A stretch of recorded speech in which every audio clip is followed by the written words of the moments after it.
AA-bókin annar kafli, það er til lausn. Við sem erum félagar í AA-samtökunum þekkjum fjölda karla og kvenna sem hafa verið í jafn vonlausri stöðu og bil. Þau hafa flest náð bata og fundið lausn á drykkjuvandamáli sínu. Við erum venjulegt fólk og komum úr öllum landslutum og flestum starfsgreinum. Við höfum mismunandi skoðanir á stjórnmálum, efnahags- og trúmálum og undir venjulegum kringumstæðum ættum við litla samleið. En meðal okkar ríkir andi bræðralags, vináttu og samkenndar sem er erfitt að lýsa en dásamlegt að upplifa. Það má líkja okkur við farþega á stóru farþegaskipi sem nýbúið er að bjarga úr sjávarháska. Þegar allir borð, allra farþegum ódýrasta farrýmis til heiðursgesta við skipstjóraborðið eru gagnteknir samkennd, fögnuði og bræðralags anda. Það sem er hins vegar ólíkt með tilfinningum okkar og tilfinningum skipsfarþegana er að gleði okkar yfir björguninni dvínar ekki þótt við höldum hvert sína leið. Tilfinningin að hafa upplifað sameiginlegan háska er hluti þeirrar sterku taugar sem tengjur okkur hvert við annað. Það eitt hefði þó aldrei nægt til að tengja okkur með þeim hætti sem raun ber vitni. Það sem okkur finnst svo stórkostlegt er að við höfum fundið sameiginlega lausn. Við þekkjum leið út úr ógöngunum sem við getum sameinast og fetað í bróðerni og með samstiltu átaki. Sú leið er sá mikilvægi boðskapur sem þessi bók flytur þeim sem þjást af völdum alkohólisma. Sjúkdómur sem þessi, því við erum sannfærðum að hér sé sjúkdóm að ræða, hefur meiri áhrif á líf þeirra sem eru í kringum okkur en nokkur annar sjúkdómur. Þegar einhver er með krabbamein finna allir til með honum og enginn er honum reiður þess vegna eða særður. Öðru máli gegnir með alkohólisma því hann eyðileggur allt það sem mestu máli skiptir í lífinu. Allir sem eru sjúklingnum nákomnir dragast inn í sjúkdóminn. Hann veldur misskilningi og sárri gremju, fjárhagslegu óöryggi, óbeit vina og vinnuveitenda, setur líf saklausra barna úr skorðum, veldur maka og foreldrum ómældri sorg. Það væri lengi hægt að bæta við listan. Við vonum að þessi bók geti verið þeim til fróðleiks og huggunar sem þjást vegna alkohólisma eða eiga ef til vill eftir að gera það. Þeir eru margir. Margir færir geðlæknar sem hafa haft okkur til meðferðar hafa rekið sig á hve erfitt það getur verið að fá alkohólista til að ræða undanbragðalaust ástand sitt. Og þótt að virðist ef til vill skjóta skökku við, þá gengur mökum okkar, foreldrum og nánum vinum, jafnvel ennþá verr að nálgast okkur en sálfræðingnum eða lækninum. Óvirki alkohólistinn sem fundið hefur lausn á vanda sínum og öðlast góða sjálfsþekkingu, getur hins vegar yfirleitt unnið trúnað annars alkohólista á örfáum tímum. Áður en slíkur gagnkvæmur trúnaður næst er lítið eða ekkert hægt að gera í málinu. Við höfum séð að það er vanlegast til árangurs að sá sem reynir að nálgast alkohólistan hafi sjálfur glímt við sama vanda, að það sé augljóst að hann viti hvað hann er að tala, að framkoma hans beri þess vitni að hann eigi raunveruleg svör, að hann þykist ekki yfir aðra hafin og að honum gangi greinilega það eitt til að langa einlæglega til að hjálpa. Að ekki skuli þurfa að greiða fyrir hjálpina, að viðkomandi sé ekki að þjóna eigin hagsmunum og að það er hvorki verið að beita brögðum eða þóknast öðrum né þess krafist að hlusta sig á siðapredikanir. Eftir slíkan fund hafa margir tekið sæng sína og gengið á ný. Við lítum ekki svo á okkur berið að helga okkur alfarið því að hjálpa öðrum eða að meiri árangur næðist ef við gerðum það. Okkur er ljóst að það að taka burtu áfengið er aðeins byrjunin. Framundan býður það sem mikilvægara er að fylgja þessum lífsreglum heima hjá sér, í vinnunni og við allar aðstæður. Við eyðum flest miklu að frítíma okkar í að reyna aðstóða með þeim hætti sem hér verður lýst. Sumir eru svo heppnir að geta helga mestan sinn tíma slíku starfi.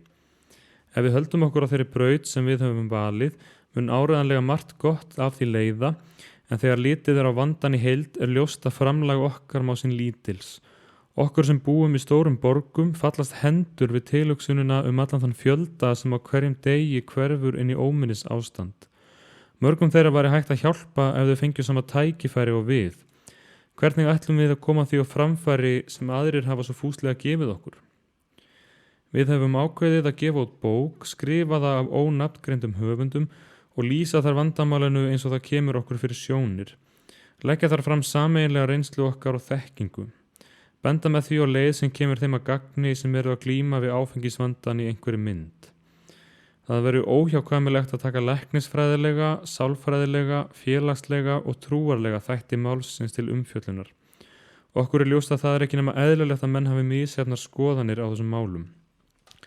Helst vildum við geta skrifa bók sem væri óumdeilanleg og engin ágreiningur væri og við munum leitast við að ná því marki. Við gerum okkur flest grein fyrir því að við getum enn frekar orðið að liði ef við sýnum raunverulegt umburðarlyndi gagnvart brestum og skoðunum annara og virðum sjónarmið þeirra.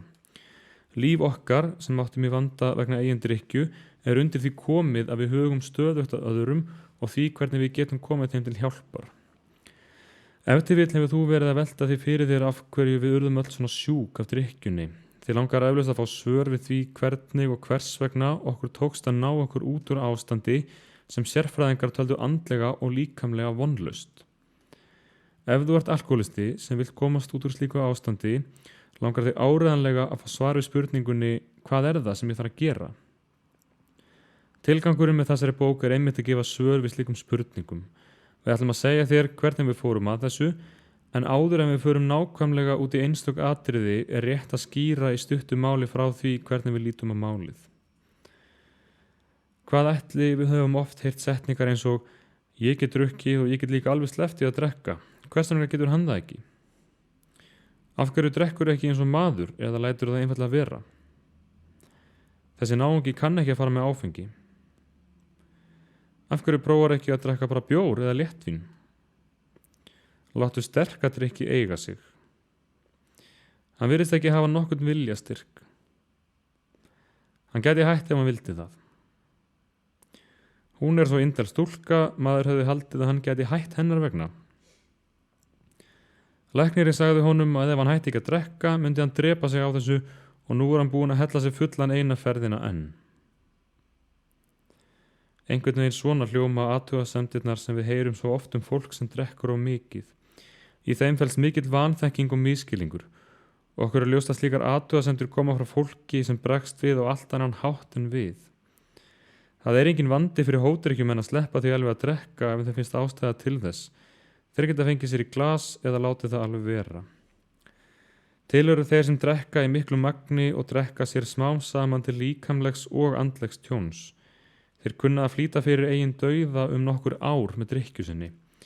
Sé hins vegar nægilega sterk ástæða fyrir hendi, til dæmis svo að heilsan svíkur, viðkomandi verður ástfanginn, aðstæður hans breytast eða hann far aðvörun frá lækninum, þá getur það gerst að hann hætti drykkju eða dragi verulega úr henni, jafnvel þótt erfitt sé og óþægilegt og hann þurfi á læknisaðstoð að halda við það. En hvað þá með hinn raunverulega alkohólista? Ef til vill drekkur hann hóflega til að byrja með, kannski fer hann svo að drekka æ oftar og í sífellt meira mæli. En einhver staðar á drykkjuferlinum gerist það að hann fer að missa stjórn á áfengisneyslu sinni, ræður ekki við sig ef hann byrjar. Það erfitt að átta sig á honum og sérstaklega erfitt að skilja stjórnleysi hans. Hann gerir fáránlega, ótrúlega og ömurlega hluti þegar hann drukkinn. Hann líkist einna helst Dr. Jekyll og Herra Hyde. Hann drekkur sjaldnast þannig að hann sé léttkendur, heldur verður hann yfirleitt snarruglaður þegar hann drekkur. Framkoma hans meðan hann undir áhrifum á lítið skylt við eðlilegt ástand hans. Hann ef til vill besti drengur, en þegar hann honum fullur verður framkoma hans bæði ömuleg og jafnvel hættulega andfélagsleg. Hann algjör snillingur í að detta í það þegar síst skildi, sérstaklega þegar hann þarf að taka mikilvæga ákvörðun eða standa við skuldbindingar. Hann oft mjög skynsamur og yfirvegaður gagnvart öllu öðru en áfengi. Þegar það með í spilinu kemur hann fram af ótrúlegum óheiðarleika og eigingirni.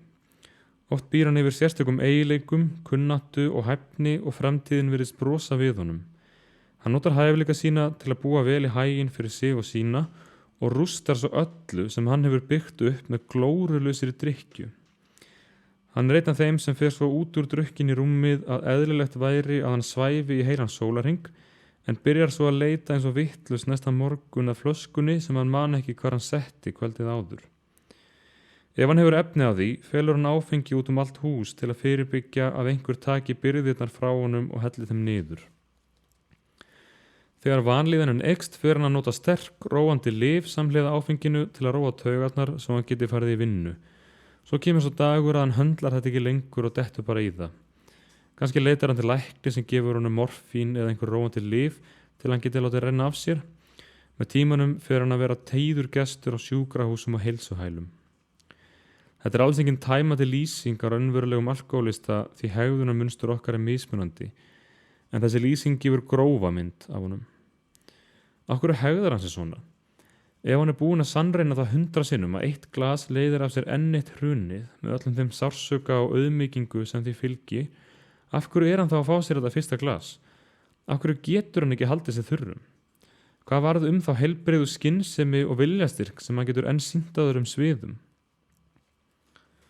Kannski verður aldrei hægt að gefa fullnægjandi svar við þessum spurningum, menn hafa mismunandi skoðanir á því hvers vegna alkohólistinn bregst öðruvísi við en annað fólk. Við vitum ekki af hverju það svona erfitt að hjálpa alkohólistanum eftir að drykkjan komin á ákveðið stig. Við getum ekki leyst á gátu. Við vitum að á meðan alkohólistinn heldur sig frá flöskunni sem hann getur átt til að gera mánuðum eða árum saman, þá hegðar hann sér yfirleitt eins og annað fólk. Við vitum það líka að ef hann setur áfengi í einhverju mynd inn fyrir sína varir, þá gerist eitthvað bæði líkamlega og andlega sem veldur því að honum í raun og veru ómögulegt að stöðva drykkjuna. Það getur hvað alkohólisti sem staðfest. Þessar staðhæfingar væru aðeins fræðilegar tilgátur og kæmu engum að gagni ef vinurinn fengið sér aldrei fyrsta drykkin og setti ekki þar með þetta ömurlega ferli í gang. Því má ætla að vandi alkohólistans sé fremur huglægur en líkamlegur. Ef þú spyrð hann af hverju hann hafi dottið í það síðast, trúlegt að hann bjóði þér upp á einhverja af sínum óteljandi útskýringum. Stundum hljóma þessar afsakanir nokkuð sennilega, en samt ekki heil brú í neinni þeirra þegar höfður í huga öll svo eyðilegging sem fyllir í veldur. Það líkast því að maður með höfuðverk berði sjálfan sig í höfuðið með hamri og segðist gera það til að finna ekki fyrir verknum. Ef alkohólista bent á hversu fáránlegar slíkar röksemdir eyðir hann einhver talinu með hlátri eða verður pirraður og neitar að ræða þetta. Stundum hann að segja satt og þó ótrúlegt megi virðast þá sannleikurinn yfirleitt sá að honum það jafn óskiljanlegt á öðrum af hverju hann fekk sér fyrsta glasið. Sumir ofdrykkjumenn geta tímabundið sæst á eigin afsakanir en innst inni vita þeir ekki af hverju þeir eru að þessu. Þegar þessi þráláti sjúkdómur búinn að ná tökum á þeim fátt til ráða. Þeir eru haldnir þeirri þráhyggju að einhver daginn og með einhverjum hætti muni þeir ná tökum á þessu. Undir niðri grunar þá samt ofta leikurinn sem tapaður. Fáir gera sér ljóst hver satt það Fjölskylda og vinir hafa óljósan grun að viðkomandi drykkjumanneskja sé ekki heilbrigð, en allir bíða þess vongóðir að sá dagur renni upp að hinn veiklundaði hristi af sér slenið og fari að nota viljastyrkin. Hinn dapurlegi sannleikur sá að ef viðkomandi raunverulega alkohólisti óvíst að sá dagur renni nokkuð tímann upp. Hann búinn að missa stjórn á drykkjunni. Sá tími rennur upp á drykkjuferli sérhvers alkohólista að jafnvel brennandi löngun til að hætta að drekka má sín einskis. Í flestum tilfellum þannig komið fyrir alkohólistanum löngu áður en nokkuð fyrir að gruna það. Staðreyndin sú að af einhverjum ástæðum missa alkohólistar stjórn á drykkju sinni. Hinn svokallaði viljastyrkur okkar verður að engu.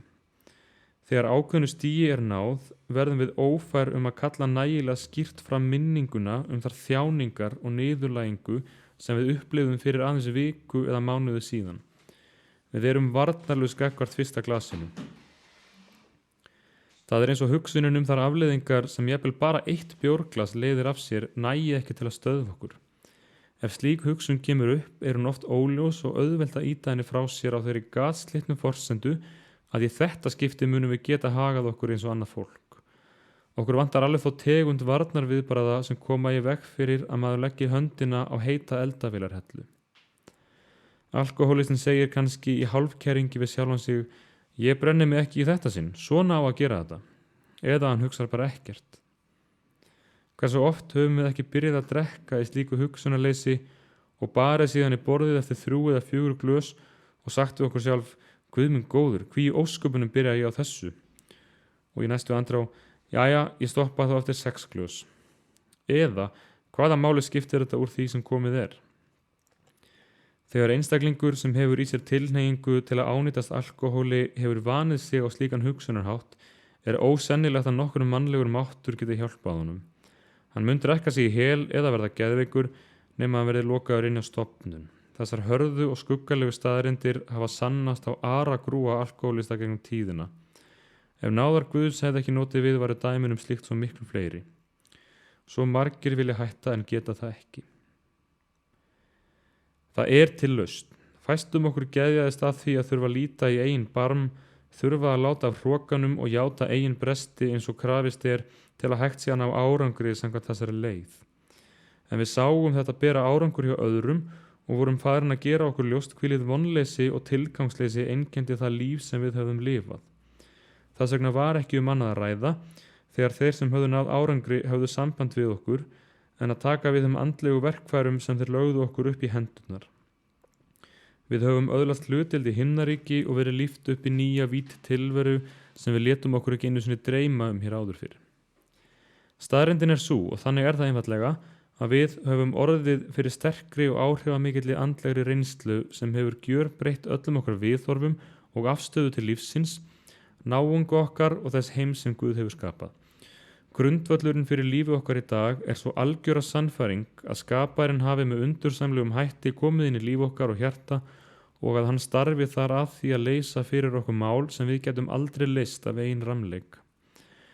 Ef þú ert jafn illa á vegi stattur eða stödd gagnvart áfengi og við vorum, það okkar skoðun að ekki sé neina málamiðlunarlausn að ræða.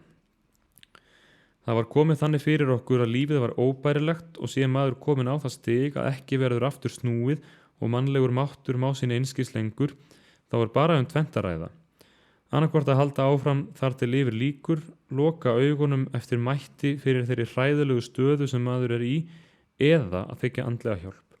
Við völdum síðari kostinn af því okkur langaði til þessi einlægni og fannst að þess virði að reyna það. Hæfileikaríkur, skynsamur og vel metinn kaupsýslumaður í Ameríku hafði árum saman flækst milli heilbrigðisstofnana og leitað til þekktustu geðlækna í Ameríku. Síðan fór hann til Evrópu og leitaði þar hjálpar hjá frægum geðlækni, það var geðlæknirinn Carl Jung, og var í meðferð hjá honum. Þrátt fyrir að hann væri orðinn vonlítill vegna fyrri reynslu sinnar, var hann óvenju bjartsýnn að lokið þessari meðferð. Hann var vel á sig kominn bæði andlega og líkamlega. En fyrst og fremst taldi hann sig hafa öðlast svo djúpstæða þekkingu og eigin sálarlífi og leyndum uppsprettum þess að það væri óhugsandi að hann fjalli. Samt sem áður var hann dottinn í það eftir stuttan tíma. Og það undarlega var að hann gat ekki gefið sjálfum sér neina fullnægjandi skýringu á fallinu. Hann sneri sér því aftur til þessa læknis sem hann dáði mjög og spurði hann hreint út af hverju sér tækist ekki að ná bata. Hann þráði það framar öllu öðru að ná aftur stjórn á sjálfum sér. Gagnvart öðrum vandamálum virtist hann geta verið mjög skynsamur og yfirvegaður, en þegar áfengið var annars vegar var hann algjörlega stjórnlaus. Hvernig stóð á þessu? Hann sárbað læknin að segja sér allan sannleikann og hann fékk að heyra hann. Að dómi læknisins var hann vonlaust tilfelli. Hann myndi aldrei aftur öðlast á stöðu sem hann hafði haft í þjóðfélaginu og ef hann ætlaði sér að lifa lengi yrði hann að láta setja sig á bak við lás og slá eða ráða sér lífvörð. Þetta var skoðun mikilhæfs læknis. En maður þessi á lífi og frjáls maður. Hann þarf hvorki á lífverði að halda né hann lokaður inni. Hann getur farið allra sinna ferða í þessum heimi, farið allt sem aðrir frjálsir menn fara án þess að stofna sér í hættu, ef hann bara viðheldur fúsleikanum til að halda fast í ákveði viðhorf sem mjög einfalt. Margir alkohólistar sem lesa þetta halda kannski að þeir geti komist af án andlegrar hjálpar. Við skulum segja ykkur hvernig samtali vinar okkar við læknin lauk.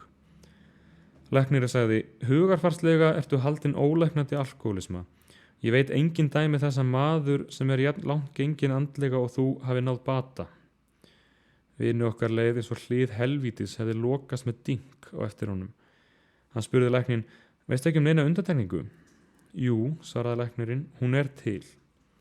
Slíkar undantekningar hafa verið til frá fyrstu tíð. Einstöku sinnum hefur það komið fyrir að alkohólistar hafi orðið fyrir svokallari andlegri upplifun. Ég lít svo á að þar sé einstök fyrirbæri að ræða. Þetta virðist gerast þegar mikil tilfinningaleg átök og uppgjör hafa átt sér stað. Hugmyndum, tilfinningum og viðhorfum sem þessir einstaklingar höfðu að leiðarljósi skyndilega ýtt til hliðar og nýjar hugmyndir og markmiði verða alls ráðandi. Satt að segja hef ég verið að reyna að fá þig til að byggja upp slík ný tilfinningaleg viðhorf. Aðferðir mínar hafa borið góðan árangur mörgum einstaklingum en mér hefur aldrei tekist að ná árangri hjá alkohólista á því stigi sem þú ert. Vinu okkar létti ofurlítið að heyra þetta því hann var allavega að einmati sæmilega kirkjurækin maður. En léttir hans var skamvinur þegar læknirinn sagði honum að það væri svo sem ágætt að hafa trúarsamfæringu en að í hans tilfelli fæli hún ekki í sér þá andlegu reynslu sem væri nauðsynleg. Í þessari skelfilegu nauð var vinur okkar þegar hann varð þeirrar stórkostlegu reynslu aðnjótandi sem leysti hann undan okinu eins og þegar hefur verið sagt frá. Hvað okkur sjálfvarðar þá leituðum við sömu lausnar með örvæntingu drukknandi manns. Það sem í fyrstu virtist örvikt hálmstrá hefur reynst vera kærleiksrík og styrk hönd Guðs. Okkur hefur verið gefið nýtt líf, við getum kallað það nýjan lífstíl sem dugar vel. Hinn merki ameríski sálfræðingur William James sýnir í bók sinni margbreytileika trúarlegra reynslu fram á að mennirnir finna Guð eftir ýmsum leiðum. Við reynum ekki að sannfæra neinn að bara sé ein leið til að öðlast trú. Hafi það sem við hefum lært og upplifað einhverja merkingu, þá sýnir það að sama hver kynstofn okkar, trú eða hörundslitur þá erum við öll börn lifandi skapara sem við getum átt einfalt og eðlilegt trúarsamband við, jafnt skjótt og við erum nógu fús og heiðaleg til að vilja reyna það. Þeir sem tilheyra ákveðnum trúfélögum eiga ekki að þurfa að rekast hér á neitt sem gengur í berhögg við trú þeirra eða trúarhefðir. Slík mál engin ágreiningur milli okkar. Okkur finnst það ekki koma okkur við hvaða trúarskoðanir félagar okkar hafa. Það á að vera algjört einkamál hvers og eins sem hann gerir upp við sig í samræmi við fyrri tengsl og eigin vilja nú. Við erum ekki öll meðlimir í einhverju trúfélagi en erum flest jákvæð gagnvart þeim. Í kaflanum hér á eftir verða settar fram útskýringar á alkohólisma eins og við skiljum hann. Síðan kemur kafli sem skrifaður fyrir efahyggjufólk. Margir sem áður voru í þeim flokki eru nú meðal okkar. Þótt undarlegt megi virðast hafa skoðanir þeirra ekki komið í veg fyrir að þeir yrðu fyrir andlegri reynslu. Þarnæst koma gagnorðar leiðbeiningar sem sýna hvernig við fengum bata. Síðan fylgja nokkrar reynslusugur. Í persónulegum frásögnum lýsa einstaklingar því með eigin orðum og út frá eigin reynslu hvernig þeir öðluðust trúarsambandi Guð. Þeir eru dæmigerðir félagar okkar og frásagnirnar gefa skýra mynd af því sem raunverulega gerðist í lífi þeirra. Við vonum að ykkur finnist ekki jafn opinskáar lýsingar á eigin lífi og hér fylgja smekklusar. Von okkar sú að sem flestir alkohólistar, bæði karlar og konur sem sárlega þurfa á því að halda, lesi þessar síður. Og við trúum því að aðeins með því að afhjúpa okkur og vanda okkar sé hægt að fá aðra til að játa, jú, ég er einn af þeim. Það einmitt þetta sem ég þarf að öðlast.